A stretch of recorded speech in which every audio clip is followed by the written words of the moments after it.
L'Éternel règne, il est majestueux.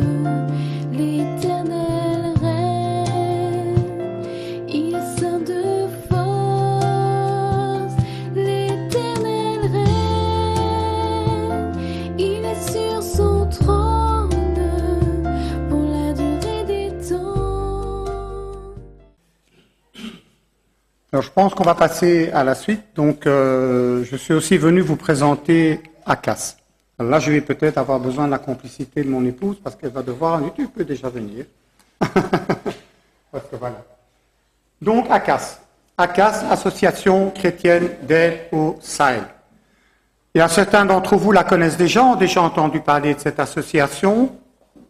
Donc, c'est une dame qui fréquentait les églises ici dans le coin, qui a eu à cœur à un moment donné de se rendre dans le Sahel et de porter un témoignage chrétien et qui a fondé cette association. Ne me demandez plus son nom, je dis toujours par beaucoup de... Enfin, qu'un petit clin d'œil, quand je retiens mon nom à moi, je suis déjà content. J'ai eu beaucoup de mal à retenir les noms autour de moi. Donc voilà. Alors, c'est une association, malheureusement, oui, peut-être, voilà. C'est une association dont, malheureusement, ce matin, je suis parti sans documentation, mais je suis en contact avec Luc et je vais vous faire parvenir des informations par rapport à ça. Certains d'entre vous, peut-être, ont déjà rempli un document, on reçoit peut-être déjà ce qu'on appelait la lettre de nouvelles, mais je te ferai parvenir un document où les gens peuvent s'inscrire. Je suis vraiment désolé, je vous demande pardon, mais je ne sais pas, ce matin, il y a plein de trucs. J'ai fait le plein de ma voiture, je me trompais de côté, je devais remettre dans l'autre sens parce que j'étais pas du bon côté pour remplir le réservoir. Enfin, c'est une journée qui a commencé un petit peu d'une manière faste. S'il m'en avait parlé, je lui aurais rappelé. Mais oui, tout à fait. Les documents, mais il m'a rien dit, donc. J'aurais dû en parler à tu les prépares. J'aurais dû en parler à mon vis-à-vis. Voilà, mon aide, mon vis-à-vis. Voilà. Donc, Akas, nous avons entrepris un voyage au Mali. Donc, avec le chanteur, non, moi j'ai le micro ici, hein, avec le chanteur Philippe de Kourou. Et voilà, donc ça c'est notre arrivée à l'aéroport de Bamako. Là, vous avez le pasteur K et le pasteur Caleb Sagara. Donc, c'est le pasteur qui aurait dû venir chez nous en Europe. On espère encore pouvoir le faire venir. C'est quelqu'un vraiment de fantastique à rencontrer. Et nous avons été... Attends, ne va pas trop vite. Voilà, nous avons été reçus à la maison chez vraiment un ami à moi, Julien Béou, qui est ancien dans l'église. Et ce que Philippe de Kourou a dans les bras, c'est un cadeau. Tout le monde voit ce que c'est? C'est une poule. Ce n'est pas un chat. Il est souvent d'usage en général, et bien souvent au Mali, nous recevons ça, et voilà, ça va faire notre repas. D'ailleurs, la pauvre bête a été sacrifiée et préparée pour notre repas du soir. Elle n'a pas vécu un bon moment. Ça nous a fait rire, mais ça ne l'a pas fait rire beaucoup. Tu peux passer à la suivante. Voilà, là, c'est notre ami Julien, donc, qui nous a offert du tissu dans lequel nous avons fait des vêtements. Pour mon époux, cette fois-ci, on ne s'est pas habillé en malien, on ne s'est pas habillé comme ça. Donc nous avons des vêtements ensemble avec le tissu qu'il nous a donné. Donc il est là avec son épouse. C'est un monsieur qui aurait beaucoup de choses à raconter sur sa conversion. Les enfants, regardez, ma femme est radieuse. Cette petite fille s'est levée de sa chaise, elle a eu à cœur de venir s'asseoir sur les genoux de ma femme. Ce qui est relativement rare. Pourquoi? Parce qu'il y a très peu de blancs, de moins en moins là-bas au Mali, et généralement, nous faisons peur aux enfants. Et je comprends pourquoi. Parce qu'on ne leur ressemble pas tellement, on est des êtres un petit peu bizarres. Hein? Quand ils nous voient, là, c'est ouf. Et souvent, les enfants se cachent derrière maman pour ne pas qu'on les touche. Mais là, cette petite fille est vraiment venue d'elle-même. Hein? Oui, tout de suite. C'est vraiment... arrivé sur mes genoux. Et alors, c'est Émile qui a fait la photo. Oui, oui. C'est bien, je prends vite une photo et voilà. Oui, c'est rare, hein, c'est vraiment rare. J'étais ravie. Voilà, tu peux passer à la suivante. Alors voilà, donc Philippe de Kourou, c'est un chanteur suisse dont vous avez certainement déjà entendu parler. Donc il était là avec nous. Enseignement par le chant, par la parole. Je pense que si tu cliques sur la dia où il y a Philippe là, on entend chanter, je crois. Sinon, si ça passe pas, c'est pas grave. Simplement, normalement, mais si c'est pas grave, parfois quand on copie la clé, ça passe pas nécessairement le son. Non, alors, c'est pas grave. Donc, on était dans... Ça, c'est l'église du pasteur Calais. Donc, vous voyez que les églises sont en construction, mais ça ne va pas comme chez nous, quoi. Il faut attendre qu'il y ait dessous, il faut attendre... Et là, la casse intervient parfois pour aider dans la finition des églises. Vous voyez, il n'y a pas de fenêtre, il n'y a pas encore de crépi, mais elle est fonctionnelle. Donc, ils se réunissent. Donc, le chant et la parole. Donc, toujours traduit. Alors là, je vais donner la parole à mon épouse par rapport à cette dia-là. Donc, voilà. Donc, Philippe, il a un ministère particulier. Je ne sais pas si vous le savez, mais il a le ministère d'aller à la rencontre des femmes prostituées. Il le fait en Suisse, hein, il est suisse. C'est lui qui a démarré ça dans les églises en Suisse. Il a fait prendre conscience que c'était un ministère. Jésus est allé vers les prostituées. Et il a vraiment, il y a des années hein, qu'il fait ça. Et il a commencé donc en Suisse, il a tiré la sonnette d'alarme, il en a parlé. Il le fait toujours en compagnie de sa femme, de son épouse. Et c'est très important. Puis de le faire comme ça, je l'ai vécu hein, avec lui. Et aussi, il s'occupe aussi de tout ce qui est la traite des femmes à but sexuel. Et donc, il a mobilisé les autorités suisses par rapport à ça. En disant, vous savez, il y a un réseau, hein, on fait venir des femmes de l'Est. Il a fait d'ailleurs un DVD sur la question, qu'il appelle ça, je crois, les femmes de l'Est. Hein, les filles de l'Est. Les filles de l'Est. Il a vraiment produit un DVD qui dénonce tout le mécanisme de comment on fait venir ces femmes avec de belles promesses et puis qu'on les retrouve dans des réseaux de prostitution. Donc il a fait ça depuis des années et il a mobilisé les autorités suisses qui ne le croyaient pas. Voilà, il nous a raconté tout ça, moi j'ignorais, il l'a écrit aussi dans ses livres. Donc, je pense que c'est un réflexe hein, pour Philippe, de demander là où il est, est-ce qu'il y a des prostituées, est-ce qu'on peut aller les voir? Et la question a été posée à Caleb, donc le pasteur qui nous accompagnait partout. Est-ce qu'on ne peut pas trouver un moment pour aller à la rencontre des femmes prostituées? Et là-dessus, Caleb a dit, oui, moi j'y vais aussi de temps en temps, donc je sais où elles sont. On y va. Deuxième question, qui vient avec moi? J'ai dit, moi. J'ai envie de... Je veux voir comment tu fais. C'était vraiment ça, voilà, c'était un peu de la curiosité. On peut le voir comme ça, mais vraiment, je me disais, mais c'est quand même un ministère très particulier. Et comment est-ce qu'on s'y prend pour aller rencontrer ces femmes? Ça m'intriguait. Donc j'étais la seule à vouloir y aller, pour la seule et bonne raison.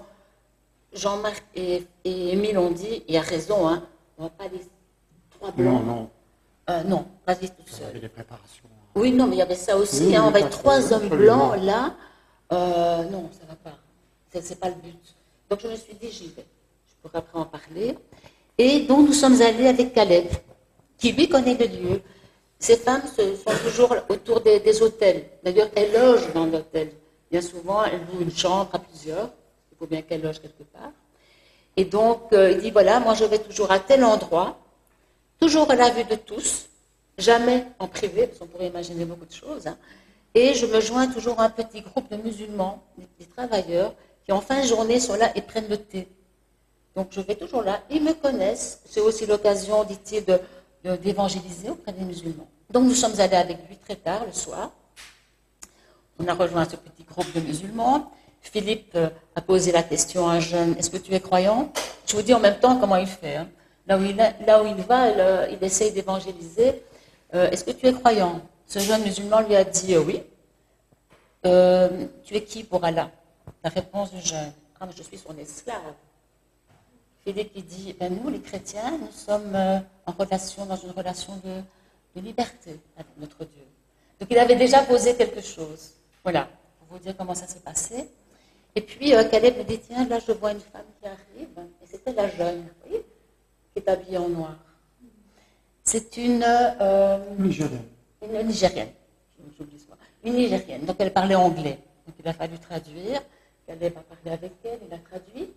Donc d'abord, c'est elle qui est arrivée. Et alors Philippe lui dit, combien est-ce que je peux parler avec toi? Oui. Combien tu demandes pour une demi-heure? Et pour la chambre? Elle donne son prix, le montant, et là-dessus lui dit, mais tu vaux beaucoup plus que ça. Hein. Tu sais que tu es un trésor pour Dieu. Bien, j'ai vu combien cette femme était émue d'entendre ça. C'est la première fois qu'on lui disait qu'elle valait quelque chose. Il faut savoir que dans la prostitution, ici et ailleurs, hein, mais peut-être plus ailleurs parce qu'il n'y a pas de réglementation, parce qu'il n'y a aucune protection, elles font l'objet de tous les fantasmes, on peut imaginer des choses terribles, et elles n'ont rien à dire. peuvent juste peut-être refuser certains clients, mais en général, voilà, elles survivent avec ça, pour la plupart. Ensuite est arrivée l'autre dame. Donc la première, elle s'appelle, tu retiens mieux que moi. Non, Happiness. Happiness. Et l'autre, c'est Aïcha. Aïcha, qui est malienne. Est arrivée Aïcha. Même question, je peux parler avec toi. Elle parlait français, donc je pouvais un peu mieux participer. Et aussi, la même chose, c'était mais tu vaux plus que ça, mais vous êtes des trésors, les filles. Vous êtes des perles aux yeux de Dieu. Et là, vraiment, ça les a touchées. Et ça m'a touchée de voir combien elles étaient touchées. J'étais très émue. Et puis dans l'échange, à un certain moment, Philippe dit à Aïcha, qui est plus âgée, elle dit, est-ce que je peux te prendre dans les bras? Elle dit non. Mais elle me regarde, et elle fait ça. Et alors, moi, je suis arrivée, ça m'avait touchée aussi qu'elle me montre. Et donc, j'ai été vers elle, je l'ai prise dans les bras, et après, on s'est tous pris dans les bras. Mais je vous assure que c'était une bénédiction. Je n'ai pas d'autre terme. On sentait combien ces filles se sentaient aimées. Et nous aussi, hein. Dieu était là, quoi. On priait, je crois, chacun en soi, parce que on n'a pas fait, on faisait dans le silence, mais on priait en soi aussi de vivre ce moment. C'est vraiment un moment béni. Ces filles, elles étaient touchées. On sentait à la fois leur fragilité et à la fois ce bonheur qu'elles avaient d'être là pour autre chose que ce qu'elles font habituellement. Hein. Donc, c'était très, très beau à vivre. Voilà. Après, moi, je suis repartie avec Philippe. Je suis restée 10 jours. Hein. J'ai bien accompagné dans les prisons, on en parlera après. Et Jean-Marc m'envoie cette photo. Reviens, il faut revenir. Oui, Jean-Marc m'envoie cette photo. Et j'ai quoi, elle a un bébé? Donc c'est Happiness. Hein. Je n'avais pas vu qu'elle était enceinte. Ça ne se voit pas. Hein. Enfin, moi, quand je regarde bien, peut-être bien, mais comme elle était un peu ronde, on ne s'est pas imaginé. Donc cette jeune femme était enceinte. Et elle travaillait enceinte. Je vous dis, il n'y a pas de protection. C'est pas comme chez nous, en Belgique, quand même, protection. Il y a tout un associatif qui essaie quand même d'encadrer. Et je me disais, mais c'était choquant de savoir ça. Vraiment choquant. Donc ce petit bébé est né, c'est un petit garçon, tout mignon. Et elle est repartie au pays, je crois, chez elle, pour ramener le bébé à la famille. Donc elle va revenir. Parce qu'après, il y a un suivi. Enfin, on essaye de voir s'il n'y a pas un suivi avec cette personne, avec Caleb hein, et l'Église. Hein. Je ne sais pas où ça en est pour l'instant, mais il y a quelque chose qui va se mettre en place. Oui. Voilà, donc ça c'était par rapport aux prostituées. On peut passer. Alors, moi j'ai été aumônière de prison pendant 5 ans. J'ai travaillé à la bénévole à la prison d'Andenne. Donc c'est pour ça que j'allais au Mali, parce qu'il y avait vraiment un projet d'aller dans les prisons. Je dis là, je veux bien y aller, c'est un projet. Et donc nous sommes là avec Keïta, qui est l'aumônier. D'abord pasteur, et c'est un ex-détenu en fait. Il a fait la prison en Côte d'Ivoire, et il a été converti en prison. Et quand il est sorti, et il est revenu au Mali, il a repris des études de pasteur baptiste. Et puis, il s'est vraiment investi dans les prisons. Et c'est grâce à lui qu'on a pu entrer dans les prisons. Parce que comme il connaissait les directions, il a pu y aller échanger et on a pu être accueillis. Et donc là, nous sommes dans la prison des hommes. Hein. Oui, dans la prison des hommes. Et donc, si vous voyez un petit panneau, là où il est marqué Karina Sarlos, c'est une femme, une missionnaire hollandaise qui a fondé l'aumônerie des prisons au Mali. Il n'y avait rien. Oui, il n'y avait rien. C'est elle qui a fondé vraiment cette mission, ce ministère. Et je me dis, eh ben, on peut dire cocorico, hein, nous les femmes, hein, quand même. Hein. Et donc, cette femme, elle a même fait un don pour construire un bâtiment dans cette prison des hommes. Elle est décédée malheureusement en 2019 d'une bête chute. Elle est tombée, voilà. Elle est décédée. Et c'est comme ça qu'ils ont mis une plaque pour commémorer voilà, cette femme qui a fait du bien et qui venait régulièrement avec sa guitare, qui chantait. Les détenus l'attendaient. En 2021. En 2021 Ah, plaque. pardon. Eh bien, moi, dans mes notes, j'avais 2019, donc j'avais retenu ça. Et voilà, c'est marqué. Merci. Donc voilà. Donc là, c'est pour la petite histoire. La suivante, oui, voilà. Alors là, on me voit, parce que je faisais l'enseignement dans les prisons. Là, c'est dans la prison des jeunes. Donc il y a une prison de mineurs qui accueille des jeunes de 13 à 17 ans. Mais moi, il me semble qu'il y avait des plus jeunes. Hein. Oui, il y avait des plus jeunes. Ou alors, ils étaient très, très mal nourris. En tout cas, ils me semblaient beaucoup plus jeunes que 13 ans, pour beaucoup. Et dans l'enseignement, là aussi, ils étaient très à l'écoute. Il y avait un traducteur, hein, chaque fois. Très, très à l'écoute. Et moi, c'est mon cœur de maman, en fait, qui les regardait. Je voyais ces petits yeux brillants, ils me regardaient, ils étaient tous assis là, en longueur, là. Enfin, c'était vraiment touchant de les voir, et eux me voyaient comme une grand-mère. D'ailleurs, je me suis présentée comme ça, en disant, mais je peux écrire son cachet, mais je peux être votre grand-mère. Et voilà. Et donc, j'ai fait mon enseignement, et enfin, c'était vraiment beau. Beau à voir, et en même temps touchant et triste de savoir que ces enfants sont là.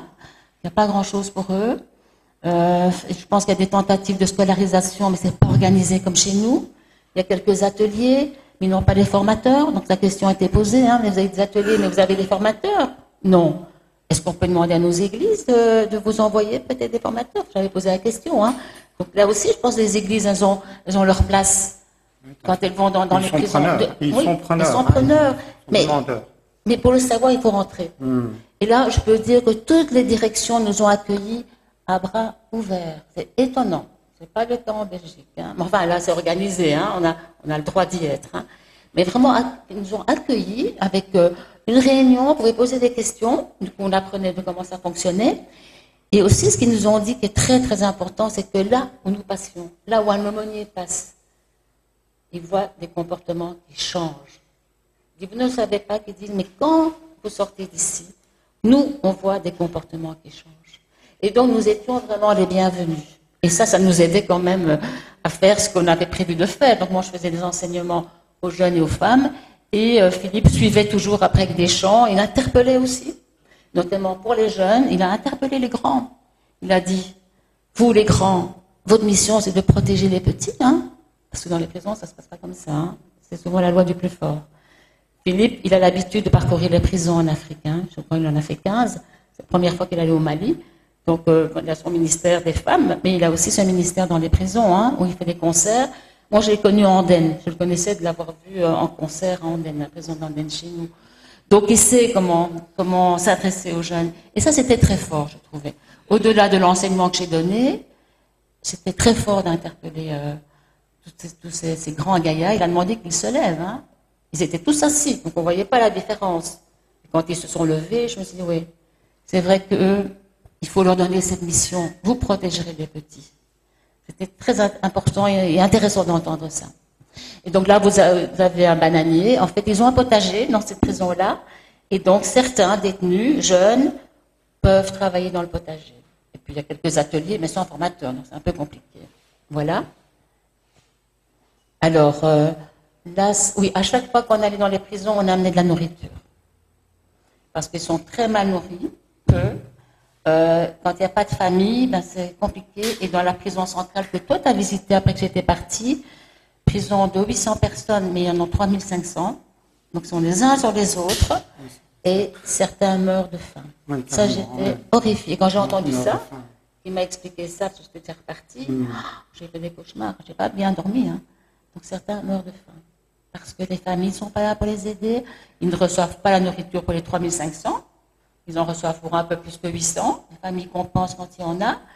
Et sinon, les plus forts vont prendre la nourriture des plus faibles aussi. Hein. Il y a des clans dans les prisons.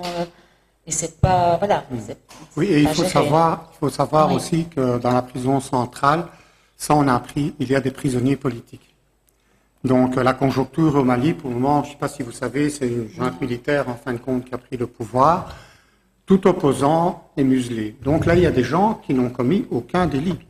Ici, en Belgique, ils n'iraient jamais en prison. Ils n'ont pas volé, ils n'ont pas tué, ils n'ont rien fait. Mais ils sont là parce qu'un jour, ils ont contesté le pouvoir en place. Donc, voilà. Alors, ceux qui ont de la famille, nous, on a vu les fils de famille qui viennent à l'heure du repas apporter le complément. Et à ceux qui n'ont pas de famille.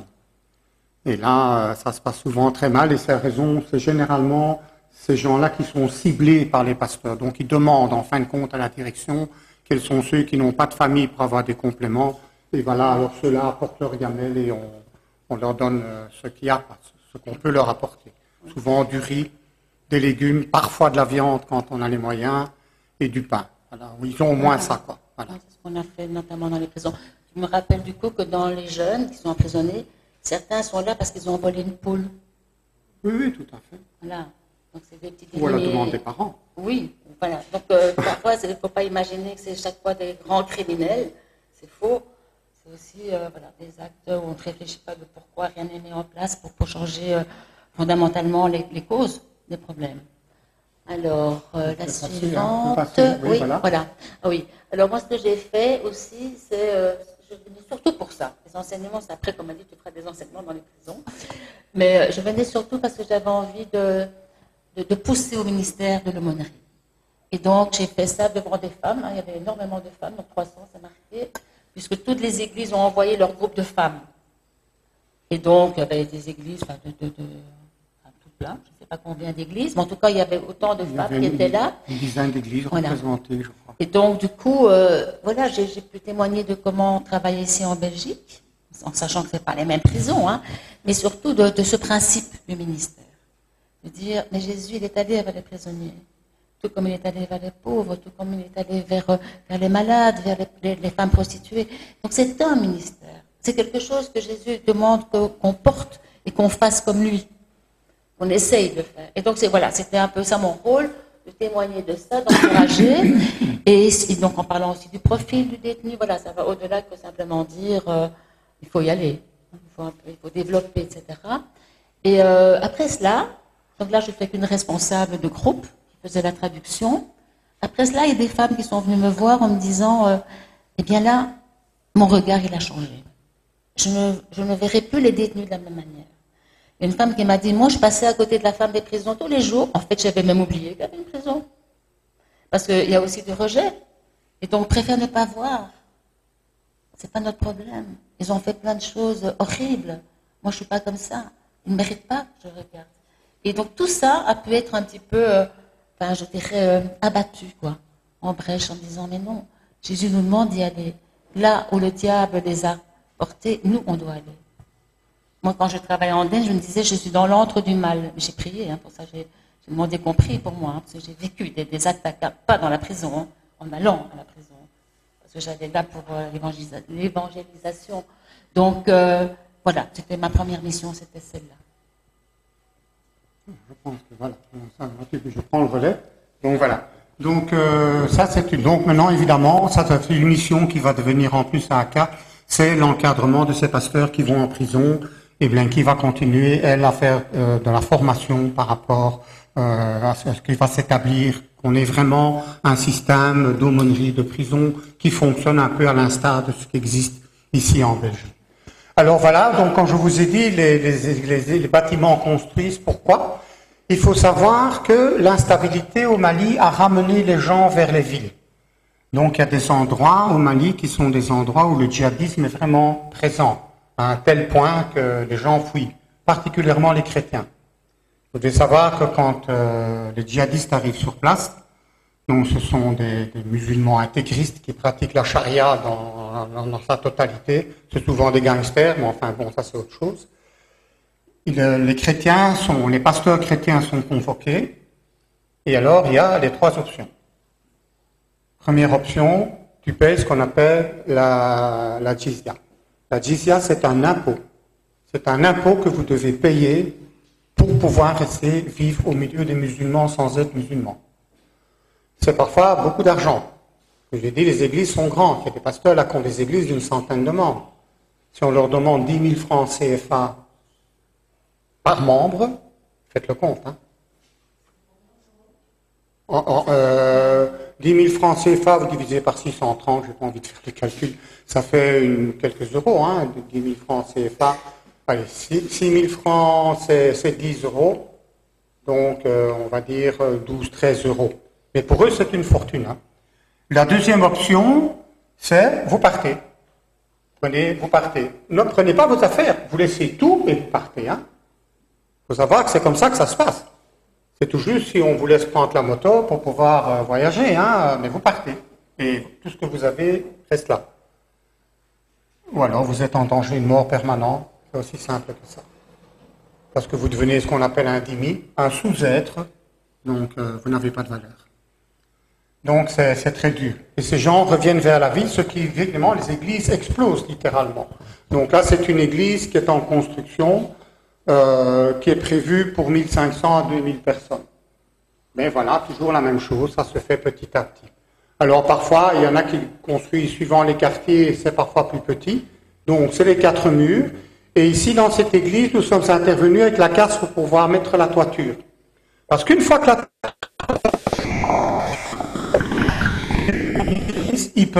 on va mettre 1000 personnes là-dedans, hein. Ils sont vraiment l'un contre l'autre. Alors, chose importante, c'est les ventilateurs, parce que les gens qui connaissent l'Afrique, pas de ventilateur, c'est pas possible, vous savez pas rester là-dedans. Voilà, on peut passer encore, voilà. Alors voilà, donc nous sommes restés seuls, le pasteur Émile et moi, et dans ce moment-là, nous avons commencé à donner des enseignements. Des enseignements assez fondamentaux par rapport d'abord à l'identité d'un chrétien, parce que bien leur dire vous êtes différents, vous ne pouvez pas vous comporter comme les autres personnes ici, un peu ce que j'ai fait ce matin, mais là ça a une certaine valeur, et l'unité. Parce que malheureusement, les églises sont très morcelées et chacun travaille dans son église. Il n'y a pas vraiment d'unité dans les églises, c'est quelque chose qui nous a frappés. Vous pouvez avoir une église, par exemple, très grande église quelque part, qui décide d'ouvrir une annexe. Or, là-bas, il y a déjà une église qui existe, et elle a du mal à survivre. L'État n'intervient pas. C'est comme en France, l'État ne paye pas. La société malienne est une société laïque. Donc l'État ne couvre aucune religion. Et les moyens des chrétiens ne sont pas les moyens des musulmans, qui eux ont les pétrodollars derrière eux, hein, et les Saoudiens qui payent. Hein. Donc c'est un peu compliqué. Alors les églises ont besoin d'être nombreuses, parce qu'il faut payer le pasteur, il faut payer la note d'électricité, tout ça c'est l'église qui doit le faire. Alors si vous mettez une grosse église sur une annexe, elle va prendre les membres de cette petite église qui, elle, va être mise dans des grosses difficultés.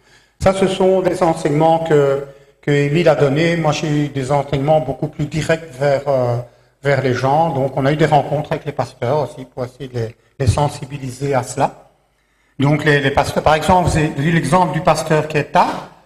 Eh bien, c'est son église, en fin de compte, qui va fournir le riz, le pain et tout ce qu'il faut. C'est les mamans, les mamans, en Afrique on appelle ça les mamans, qui vont faire la nourriture et tout. Et les autres églises ne s'en occupent pas, c'est son problème. Donc tout ça, ce sont des choses qu'on doit mettre un peu au point. Voilà, on peut peut-être passer à la suivante. Je pense que c'est la dernière, la suivante, non? Ah non. Voilà, les emblancs églises, c'est dommage qu'on n'a pas le son. Donc, généralement, dans les églises, il y a toujours plusieurs, regardez le nombre d'enfants, de jeunes, c'est plusieurs chorales. C'est généralement la chorale l'école du dimanche, puis vous avez ce qu'on appelle les chorales juniors, où vous allez retrouver les ados, et puis la chorale de l'église, qui généralement est en deux. Pourquoi? Parce qu'il y a une chorale qui chante en français, et une chorale qui chante dans la langue de là-bas, le bambara. Donc, nous, quand on prêche, on a toujours quelqu'un qui nous traduit à côté, parce que dans les gens, il y a de moins en moins de Maliens qui parlent le français. Donc dans les plus âgés, oui, dans les plus jeunes, ça devient de plus en plus rare. Ça manque pas d'ambiance, j'aime autant vous dire que c'est quelque chose qu'il faut avoir vécu ça. Ça bouge, hein. Ça bouge, ceux qui ont déjà été en Afrique, peut-être déjà été en Afrique ou quoi, je te jure que ça bouge, hein. Il y a je crois que nos frères africains, je ne sais pas, vous avez déjà assisté à des cultes là-bas quand vous allez en Afrique? Non? Mon frère, vous avez déjà assisté à des cultes là-bas en Afrique? Il y a de l'ambiance, hein. Que ce soit au Congo ou n'importe où. J'ai eu des images du Congo un jour, c'était waouh. J'ai dit là, franchement, quand il loue Dieu, ça fait du bruit jusque chez les anges, hein. Ça, c'est moi qui vous le dis. Voilà. Donc, ça, c'était une église. Là, c'était la dernière église où j'ai prêché, donc chez le... Ah non, l'avant-dernière église, chez le pasteur Mathieu. Et là, j'ai eu un déjeuner.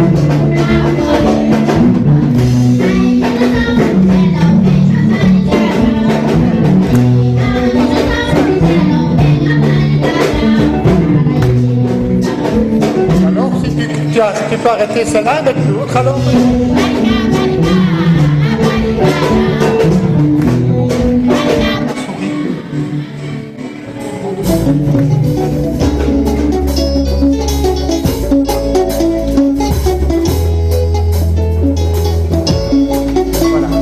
Cette chorale-là, il faut savoir, c'est un fait assez rare aussi. C'est un chant qui a été écrit par les jeunes et chanté par la chorale de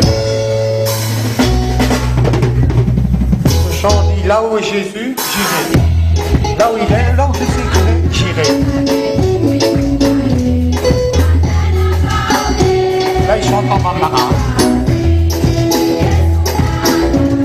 Vous entendez bien, vous entendez Jésus dans la chanson, donc vous savez qu'il parle de lui.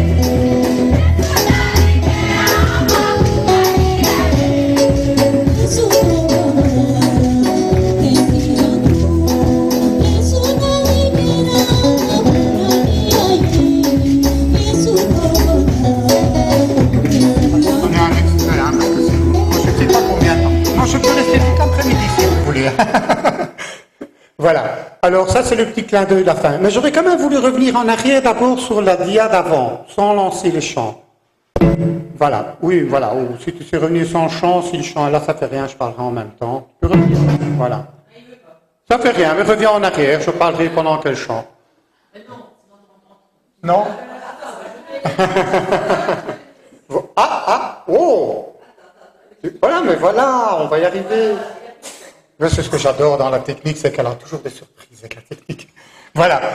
Il faut savoir que Philippe de Courroux est allé à la rencontre des chorales aussi. Pourquoi? Parce que le problème des chorales dans les églises, c'est quoi?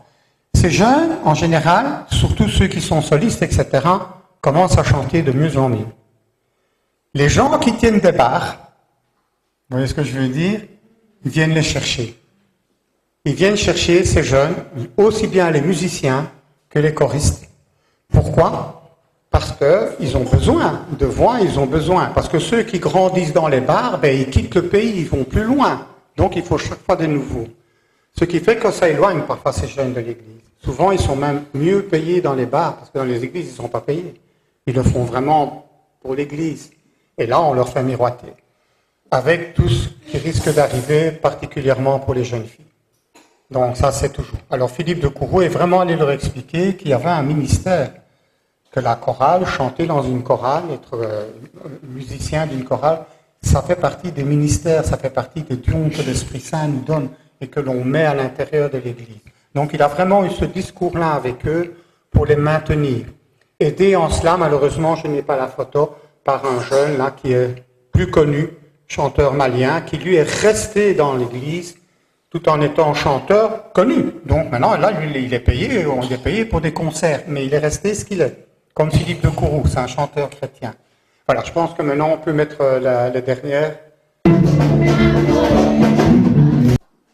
Alors là, voilà, c'est le petit clin d'œil de la fin. Alors, vous connaissez Jean-Marc, hein, vous me voyez, je suis là devant vous, ça c'est Jean-Marc, et il y a deux Jean-Marc sur la photo. Il y a Jean-Marc, et puis un petit bouchon là qui s'appelle Jean-Marc. Alors c'est toute une histoire, cette histoire-là. En fin de compte, la maman c'est une très jeune maman. Elle a 18 ans, mais ce n'est pas rare, on m'a dit, hein, d'avoir des filles qui sont mariées à 17, 18, 19 ans. Donc elle a eu son bébé il n'y a pas tellement longtemps, hein, c'est un petit bonhomme de quelques mois quand je suis arrivé là. Hein, et j'avais été informé de ça. Cette jeune fille fait partie d'une église où j'avais prêché en 2018. C'est ça, 2018, non, 2021. Je crois 21, donc mon deuxième voyage avec Émile. Et elle était en recherche, elle se posait beaucoup de questions, elle était un petit peu embêtée parce qu'il y avait ce discours que Dieu punit, Dieu peut envoyer des choses. Enfin, elle avait un peu ce discours dans la tête, et elle n'aimait pas trop ça. Et moi, j'avais justement été prêché justement sur le fait qu'il ne faut pas se tromper quand on a des épreuves. Bien souvent, Dieu n'a rien à voir là-dedans. Ou bien on vient les chercher nous-mêmes. C'est tout un message que j'ai, ou c'est un autre qui nous éprouve pour nous prouver que Dieu n'est pas bon. Donc c'est toute une logique. Et elle avait entendu ça, et suite à ça, elle avait été un peu secouée, et elle est allée trouver son pasteur, et elle a eu tout un échange avec le pasteur, et elle s'est affermie dans la foi, et elle s'est fait baptiser quelques mois plus tard. Et quand elle s'est mariée, et qu'elle a eu son bébé, et que le bébé est né, quand ils ont dû choisir un prénom, elle a été claire avec son mari, il s'appellera Jean-Marc. Ce qui est au Mali est relativement rare comme prénom, ça j'aime autant vous le dire, ça court pas les rues des Jean-Marc. Et voilà. Et alors assez étonnamment, comme je le disais, les enfants ont souvent peur de nous, surtout si petits. Et là, c'est pour ça qu'elle est hilare, parce que quelque part, elle avait le petit dans les bras, j'ai fait ça, je suis allé vers le petit, j'ai tendu la main, le gosse a ouvert ses bras, il s'est littéralement jeté sur moi, ce petit bonhomme. Et là, bon, on a eu un con. Quand je vois cette photo, j'ai encore mon cœur qui est vraiment émotionné. Et sur l'autre photo, c'est la même chose. Il y a le pasteur Émile, pour ceux qui le connaissent, et il y a deux Émile. Le petit bonhomme qui est là, s'appelle Émile aussi, il est plus grand. Et là, vous avez le phénomène de peur, parce que lui, il n'a pas pu le prendre dans ses bras. Le petit est resté accroché à sa maman, il avait peur. Alors ça, c'est une autre histoire.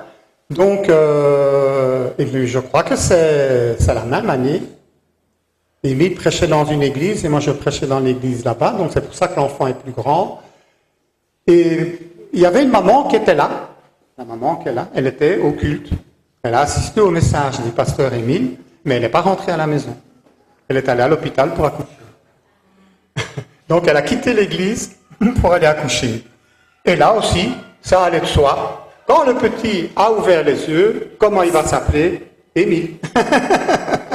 Et voilà. Mais Émile Carpe, il a déjà quelques Émile. Il a au moins 3 ou 4. Ah ben déjà, oh magnifique. Les gens marquent, moi j'inaugure. Mais voilà, un pays magnifique, des gens magnifiques, une très belle communauté. Mais j'ai un beau-fils qui est un peu d'origine d'Africaine, hein, Olivier. Il m'a dit, le jour où tu iras en Afrique, tu y retourneras. Il avait raison. Hein. C'est un magnifique pays. Mais il y a tellement à faire, il y a beaucoup à faire. Et ça, c'est la mission de la CAS. C'est de pouvoir justement aider les chrétiens, et pas seulement les chrétiens. On va beaucoup plus loin que ça maintenant. Avec le ministère dans les prisons, c'est pas nécessairement les chrétiens. Et dans certains endroits, c'est de l'aide au développement, de l'aide à la nourriture. Donc, parce qu'il y a des endroits où il y a des famines, des choses qui se passent, dues au djihadisme et parfois à des phénomènes climatiques, des maisons qui s'effondrent, des églises qui s'effondrent quand il y a des grandes pluies, parce que les murs ne sont pas faits en blocs comme chez nous, mais en terre, souvent ce qu'on appelle le banco, qui sont des briques qui sont faites avec de la paille et de la terre glaise. Alors imaginez, quand il y a des grandes pluies, ben, ça s'effondre. Donc voilà, ça c'est un petit peu tout le domaine de la casse. À un moment donné, il y a eu du forage de puits, mais ça, je ne sais pas si on va encore aller là-dedans, parce qu'on est trop petit comme association pour prendre un énorme champ. Donc voilà, pour le moment, on travaille essentiellement sur le Mali et sur le Burkina Faso. Normalement, ça devrait être étendu probablement au Niger et au Sénégal, mais là, il faut qu'on grandisse un peu. Voilà, merci. Les informations, je te les enverrai, tu me donneras ta boîte mail, comme ça je pourrai t'envoyer même les feuilles, que tu puisses imprimer. Je vous invite à vous inscrire sur la feuille quand Luc l'aura, parce que vous aurez régulièrement des nouvelles de la CAS. Ça ne vous engage à rien. Ce n'est pas une feuille payante, ce n'est pas un abonnement annuel. Vous donnez si vous avez envie, ça c'est une chose. Mais nous, on s'engage à vous dire ce que l'on fait avec l'argent qu'on reçoit. Il faut savoir que le dernier centime d'euro est investi dans l'œuvre. Nous n'avons aucun frais connexes. Quand je vais au Mali, je paye mon billet d'avion, le pasteur Émile paye son billet d'avion. Nous avions voulu payer le billet d'avion de Philippe de Groux, il a refusé. Il a dit l'argent que vous aviez prévu, vous remettez dans l'association. Moi, j'ai des donateurs. Donc en général, quand on est sur place, nous payons notre logement. Donc quand vous donnez 1 euro, cet euro-là, il partira là-bas quelque part pour